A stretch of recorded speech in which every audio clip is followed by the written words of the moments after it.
So it's the evening of day 9. We are 9 days past the transfer. And I just kind of wanted to update you guys on where my head's at, because I haven't really talked about it. You've just seen negative test after negative test after negative test. I took another test tonight. It was negative. The amount of tests I have taken so far is kind of unreal. It's probably over 10. Easily. I'd have to go up in my bathroom and count because I've kept all of them. But I mean, for now, I am feeling fairly discouraged. I have my ups and downs, obviously. Yesterday was an especially hard day for me because I felt like by day 8, it should have been very, like if it was going to be positive, it should have been positive by day 8. I don't know why I set that day in my mind. It just felt, I don't know, day 8 felt like an important day for some reason to me.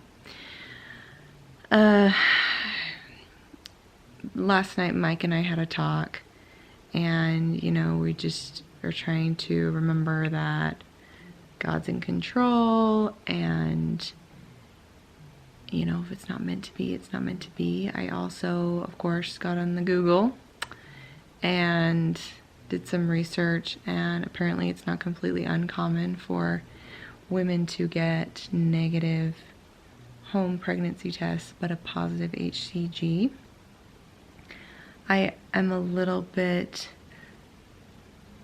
that makes me happy. However, I'm a little bit leery of that just because when I did this in February. When did I do it? February/March. I did get a positive pregnancy test on day 6. I think it was day 6. Maybe it was day 7. Anyway, one of those days, I got a positive pregnancy test. And so I feel like, and I do realize every pregnancy is different, but I feel like for some reason in my mind, I also made this up, that my body produces enough HCG that it should show up on a pregnancy test. I did not take an at-home pregnancy test when I was pregnant with Luke. I waited until we got that phone call from the nurse after we did our beta test. So this is pretty discouraging. However, reading that last night on the internet was kind of encouraging. I am trying really hard not to count my chickens before they hatch, if that's the saying. I don't want to totally give up yet. That's why I'm still taking a pregnancy test every morning, and I will continue. I'm going to take one tomorrow morning. I will take one the day after that, and then the next day is the beta test. I'll probably still take a pregnancy test the morning of the beta. Just because, wouldn't that be fun to see a positive pregnancy test? I don't know. To add to the discouragement, my poor sister just had a miscarriage a couple days ago. This was her first pregnancy. She didn't really ever think she could get pregnant. It wasn't a planned pregnancy, but either way, it's heartbreaking. And then my friend who had her transfer last week, it didn't end well. She is going to be having a miscarriage any day now. Her HCG never really got very high, so she wasn't technically pregnant for very long. So they say that her miscarriage shouldn't be too bad. So I guess that's good. But there's just a lot of sadness going on around me when it comes to infertility and pregnancy. And so that's definitely not helping me feel good about my situation. I don't know. I'm having a hard time, but we're just going to take it day by day. I was talking to my friend this morning and I said, I am cautiously pessimistic. That is the phrase we're going to be using. I'm not really an optimistic person by nature. And to say cautiously optimistic, which is the typical phrase, does not explain at all how I feel. I have no reason to be optimistic. Well, I mean, I don't have a positive test. So there's really no reason for me to be optimistic about it. However, I am cautiously pessimistic because I understand that it could still work. So we're just gonna move forward. It's gonna be fine. Mike and I have talked a little bit about what we're going to do if this transfer doesn't work out, because that's very possibly what's going to happen. So I don't know. It's hard though, because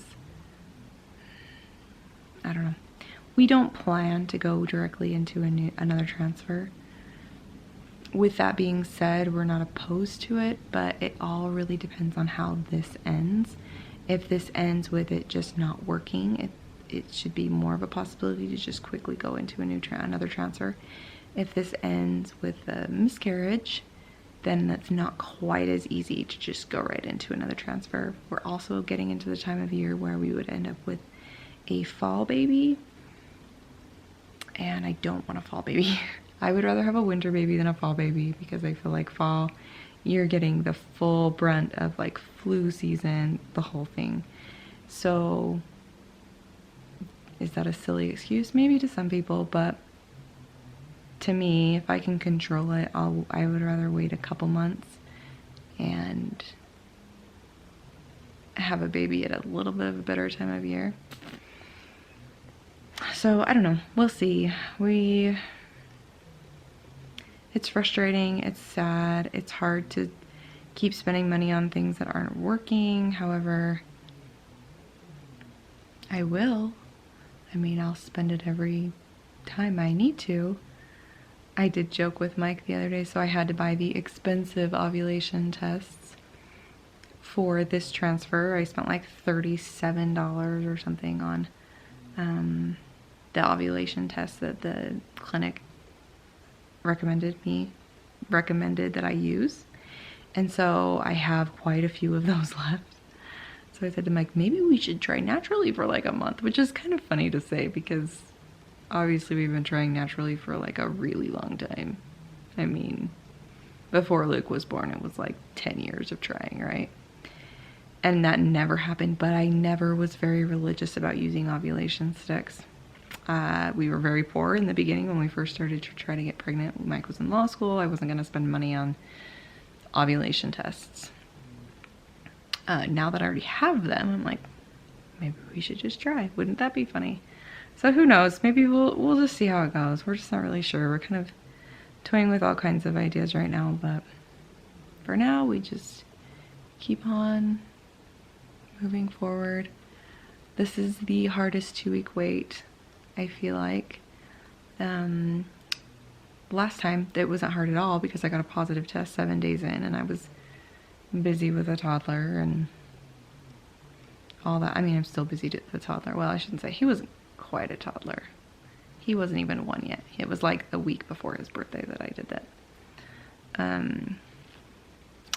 When I was pregnant with Luke, or when we got pregnant with Luke, that 2-week wait, it was hard, but because I didn't take pregnancy tests, it honestly wasn't as bad, because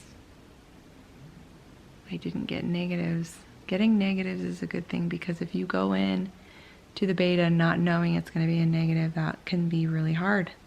That's what we did the very first time we did IVF years ago. We didn't take any pregnancy tests, and then the beta, like we were not pregnant. So getting a negative test is a good thing if it's going to turn out, if it's not going to turn out, I should say. However, getting a negative doesn't necessarily mean it's not going to work out, so it makes it almost extra hard. So this is why they tell you, do not take pregnancy tests. Don't take at-home pregnancy tests during your 2-week wait,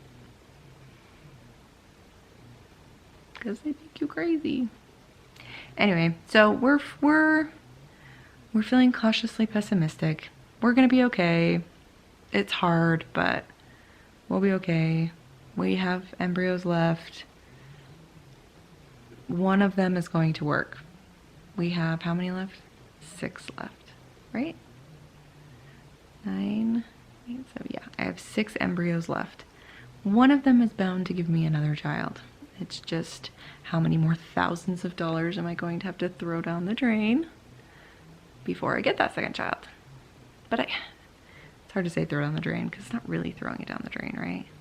You wouldn't know unless you used it. It just feels like you're giving money to the doctor to not get pregnant. Not get pregnant, which is the story of infertility. How many thousands of dollars have I spent? And how many thousands of dollars will I continue to spend? All worth it, but it's just hard. It's hard to do it when you're not like getting anything out of it. So, okay, that's where we're at. Day 9, a few more days, we can do it. A few more days.